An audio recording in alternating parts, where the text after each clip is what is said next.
I avui tenim la bona notícia de que dos exalcaldes, no pas d'iniciativa, de Sant Boi, demanaran el vot a les properes eleccions per iniciativa.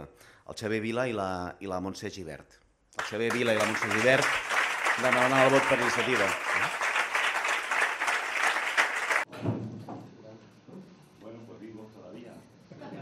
Vivos podemos decir que es austeridad desastrosa y los que marcan esperanza.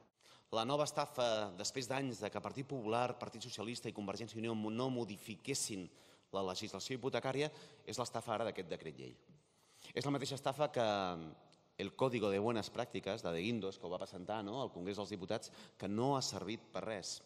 I és una estafa perquè exclou a molta gent. Una família amb 4 membres que cobra 1.600 euros i que té una hipoteca de 750 no entra. Una família amb un fill no entra, amb 2 fills no entra, encara que només rebin el salari mínim interprofessional.